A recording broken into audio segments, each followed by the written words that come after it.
Hello, in this workshop, we're going to be going over how to identify your value proposition, target market, and make a plan for your art business using the business model Canvas. So here today we have Jared as well, my husband, who's also an artist. So he's going to be going along with the process just to give some examples using his own business. So just to kind of see how this all fits in together overall. So for your visual artist marketing plan, the first step is is to make the plan. With your target market offerings, usually using the business model Canvas. And then after that, we go into step one, which is branding and values. Step two is working on your website, SEO offerings, and streamlining things. And then the next step is creating content. So whether it's for social media, blog or podcast or videos. And number three is email marketing. And then step five, finally, when all of these other steps have kind of been set up well, is running ads, working on collaborations through maybe on other people's podcasts or getting featured in magazines, things like that. So that's how it all works together.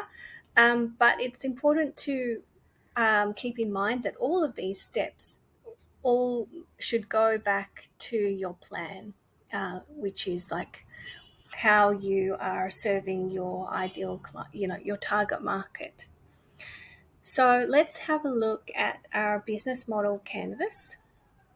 So before we delve into it, have a think about your main services or offerings as an artist. So you might have three different areas in your creative business. So you might have original artwork, prints and products, and workshops, or you might just have a couple of these things. And they might have slightly different target markets. And they might be solving a slightly different problem and have kind of a different value proposition as well. So let's get into the business model Canvas. So the business model Canvas, it looks like this. So this is the kind of template that you can use. But you can also, if you don't have that, you can just simply get a piece of paper and divide that up into 10 squares.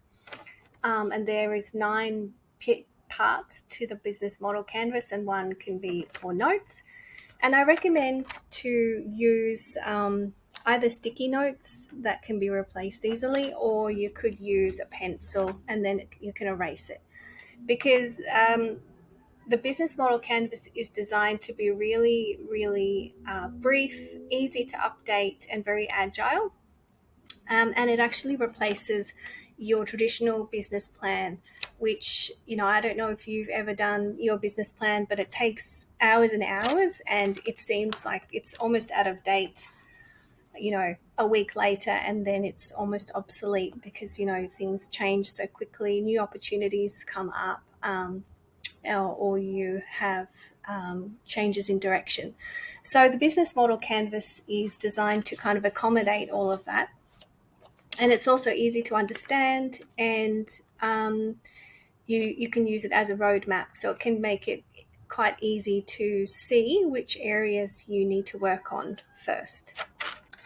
So Jared's going to be using his iPad, so that's another option.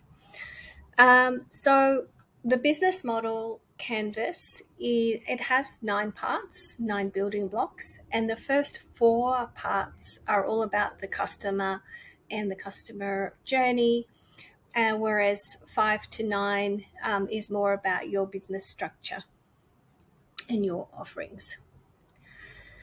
So this is an example of a business model Canvas for Etsy.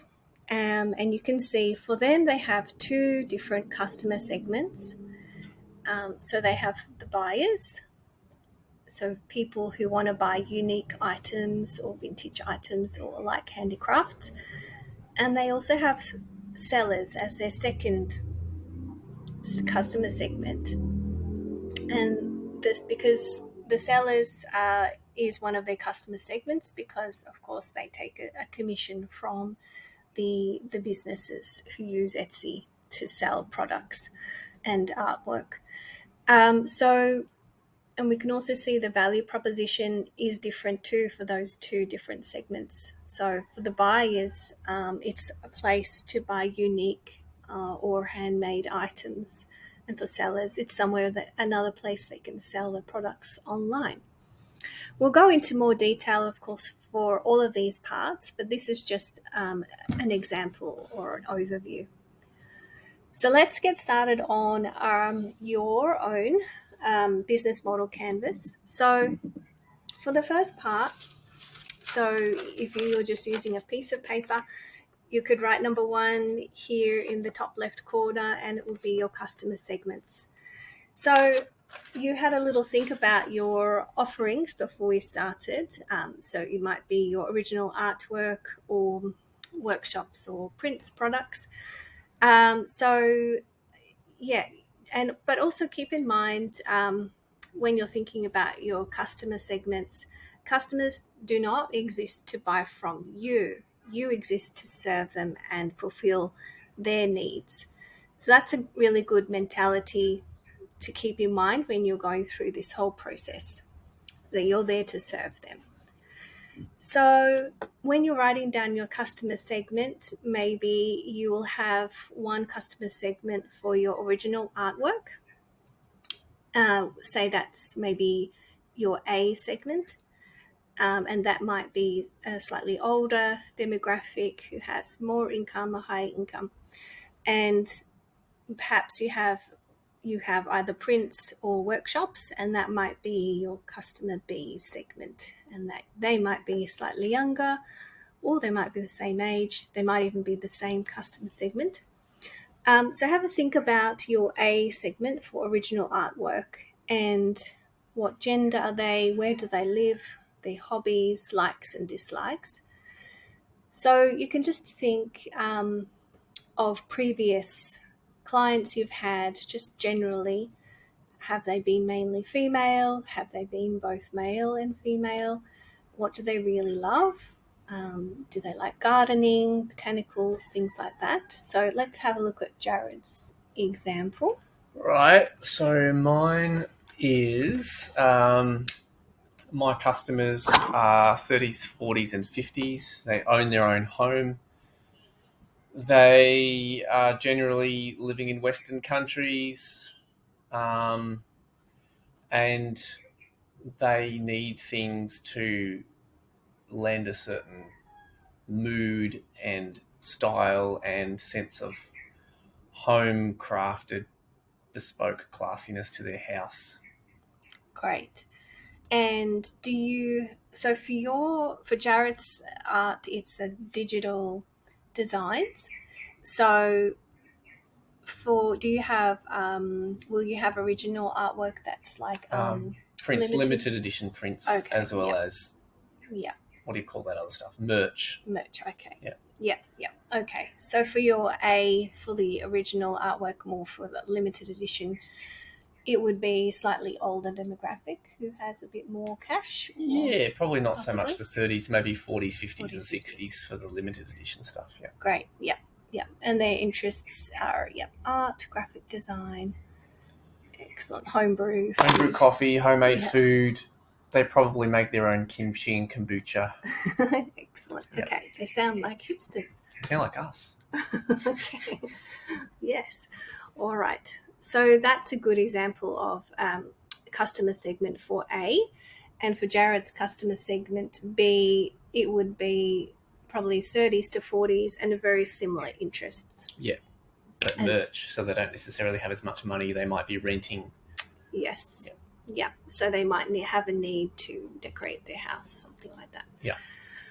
Good. Okay. So on to number 2. So This would be going on to the right side here, so right value proposition.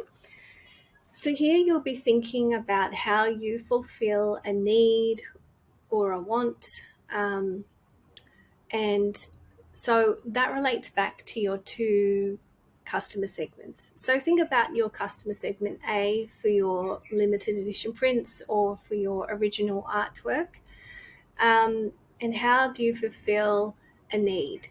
And don't be fooled that art does not fulfill a need. It genuinely very much does.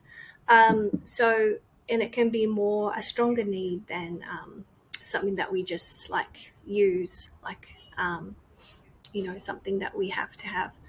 It can be fulfill like somebody's need to feel special, to pamper themselves, to create a really beautiful atmosphere in their home. That's all a need, and it's actually quite powerful need. So have a think. What do you think for A segment? My A segment, is that the people buying originals? I can't remember. Yes, Yep. whole limited edition. I think that they have a need to decorate their house in a way that makes them feel a little bit different to everyone else. They've got original artwork by an artist, so it fulfills their need to feel a little bit different to others, a little bit special, and they're feeling like they're part of a creative community, so that they, I guess they're a part of the artistic community because they buy limited editions from artists that they like their work. It's not just a print from a stranger, it's a limited edition from an artist they might have met or had a conversation with, at least online.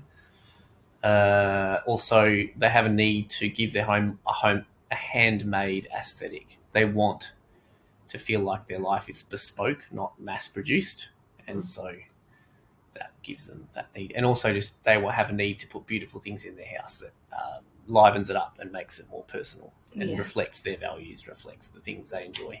Yeah, great.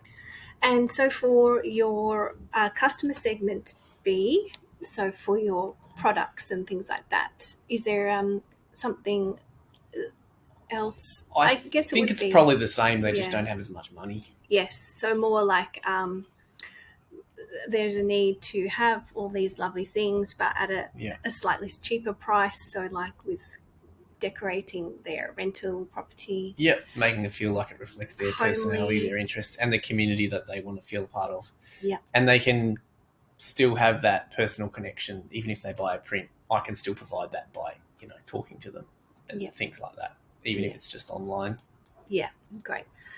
And also for B segments, a pretty strong need is like gift giving. Like, what do we give people, like mums or family members or friends who have like everything that they could possibly want, but maybe this is giving them something really special. So that could be a pretty good value proposition for the B segments as well. So like with cushion covers, aprons, tea towels, things like that. That could be useful for some of you. So number 3 is distribution channels. So they could be places where you are actually selling your products or artwork. So they could be physical shops, like gift shops, art shops. It could be your own website shop. Could be wholesale. It could be on the online art shops, the ones that take, the huge amount of commission. But if that's how your customer segment will discover you at first, that could be part of your strategy.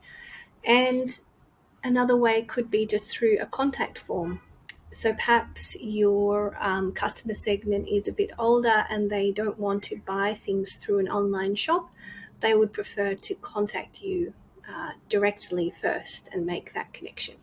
So have a think about how you would be actually selling your artwork and products. So Jared, what's yours? My distribution channels are web, social media exposure, having a website, and advertising, etc. Stores like, actually, maybe not advertising. Stores like the Ballarat Imaginarium and the Dimboola Imaginarium, cafes, and maybe some collaborations with other brands or well-known local brands that might have the same market.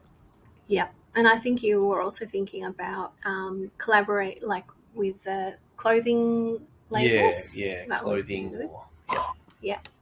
Okay. So customer relationships are how you get, keep, and grow your customers. So how do they find out about you? How do you reach them? So there are lots and lots of ways.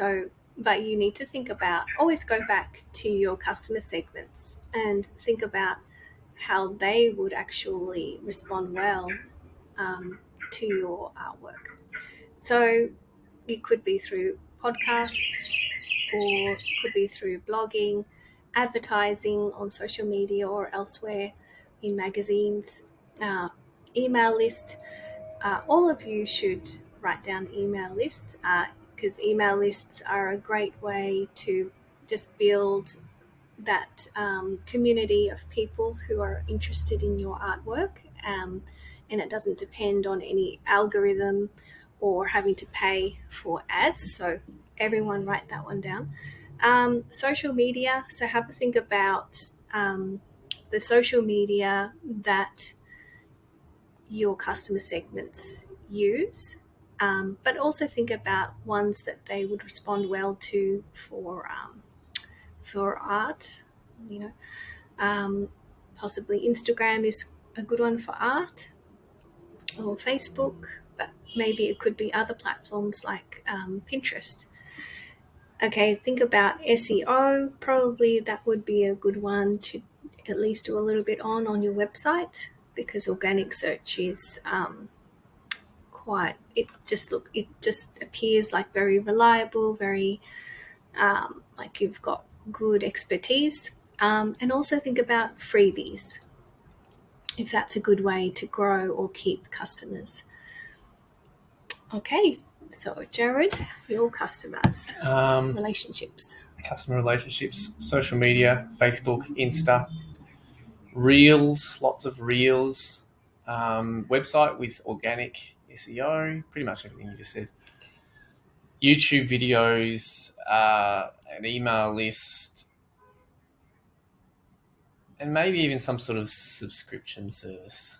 Yeah. Where they could get like a print a month or a print every year in exchange for a certain amount of money on a regular basis. I'm not sure how that would go. Or even postcards, a certain number of postcards every year, or something like that. Some sort of subscription. Yeah, definitely. I'll have to brainstorm that further. That would be good. Okay, so next is revenue streams, and actually Jared went into the subscription model too a little bit. So that would be over here in this box. This one, sorry, revenue streams. So what is the cost of your products? And again, this always goes back to your customer segments, and does this align to those two or one or two segments that you have? What value is the customer paying for? Should you think of the subscription model? So have a think about those. Jared, what was yours? I kind of concluded that there's probably not a lot of money to be brought in through physical stores, but maybe that's better for building relationships and getting in front of people. Working with brands for packaging, say, for bespoke, locally roasted coffee or clothing, etc.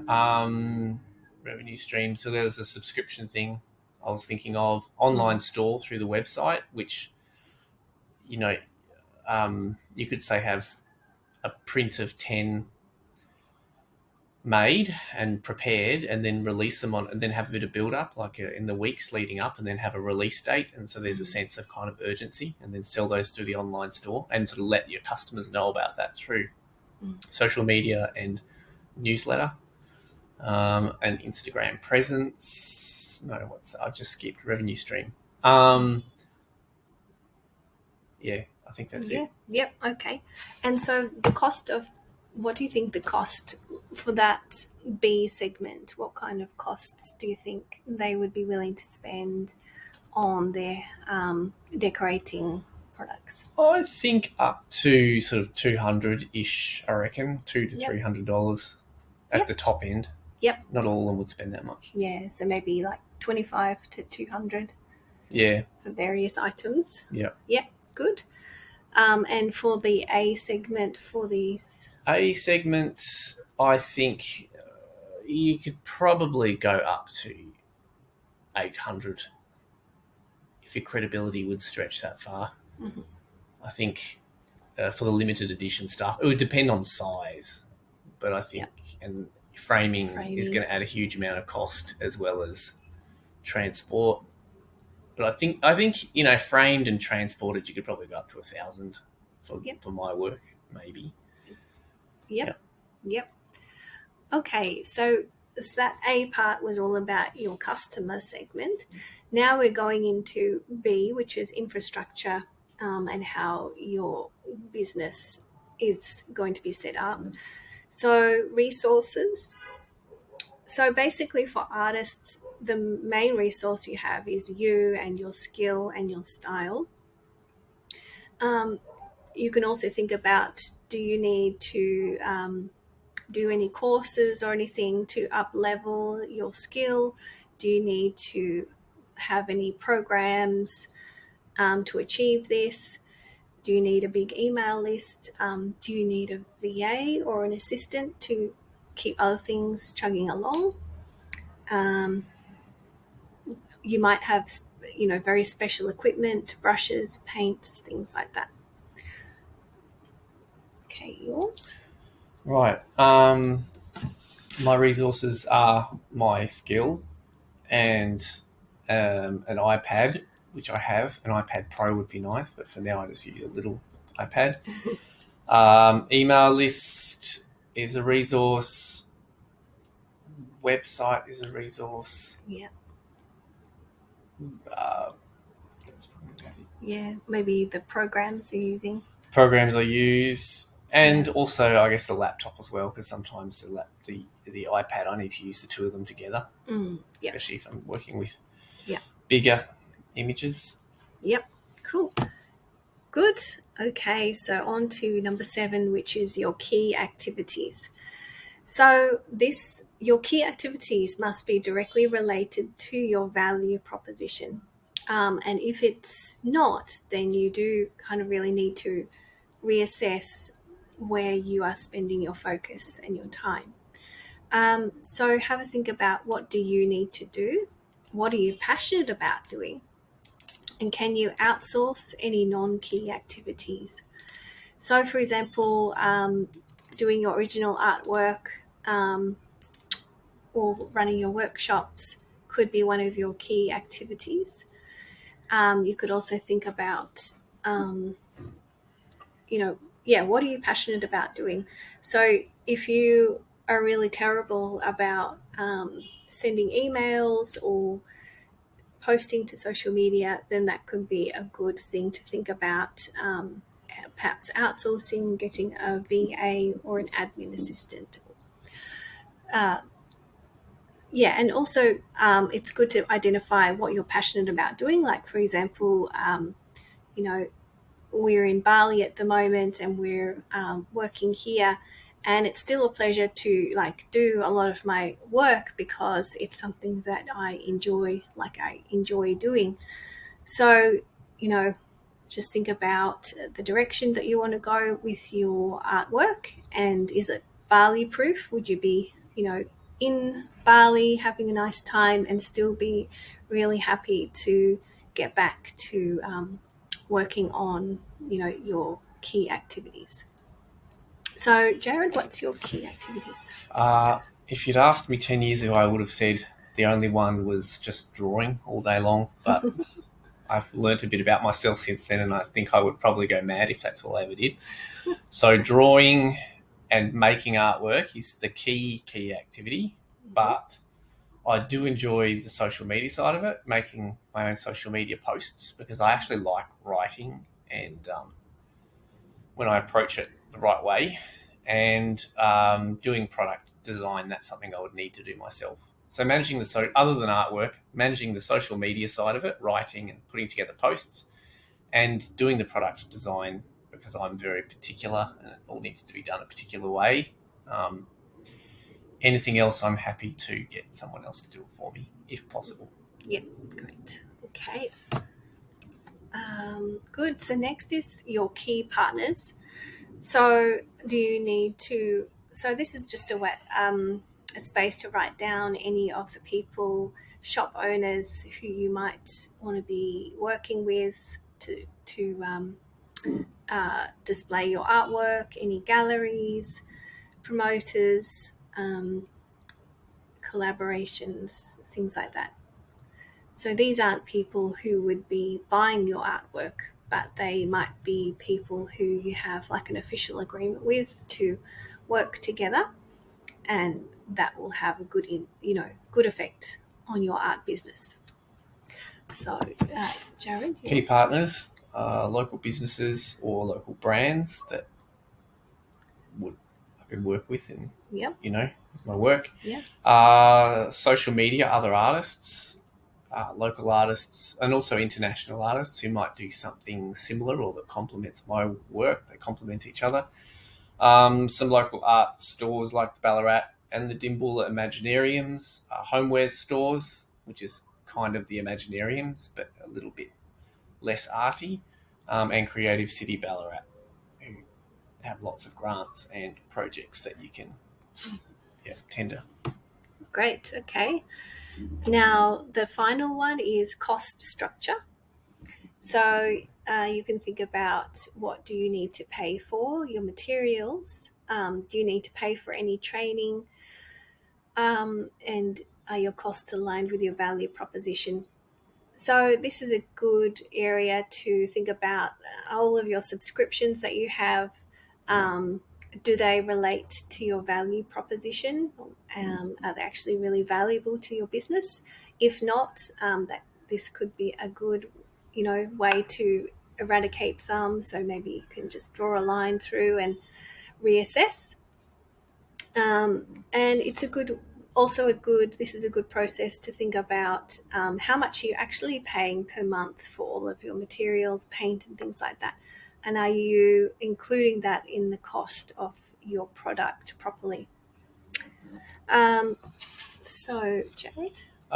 Software subscriptions. So I do need to get Adobe software. Mm-hmm. That's quite expensive and it's monthly. Mm-hmm. Website, paying for that Yeah. is expensive. Mm-hmm. Technology upgrades is a really big one, which is constantly having to upgrade or plan for upgrading camera, iPad, things like that. Yep. So it could be good to think about when you might need to upgrade, and then actually break that down into per month. How much should you put aside in your business? What will that cost be to save up for that upgrade? So that is all. That is your business model canvas. So now you can go through this plan. This is now your business plan, and make see what is coming out, like popping out, that are things that you should start working on. Draw a circle around things that you think are really great to follow up with. And you can also just like erase and delete and change things that after doing this process you might realize, I need to change a few things. So go ahead and just update it until it seems like it's the right fit for your business. So let me know how you go with this, and just feel free to leave me any questions, or if you're not sure about any part of the business model canvas for your art business. So, all right, thank you. Bye. Thank you.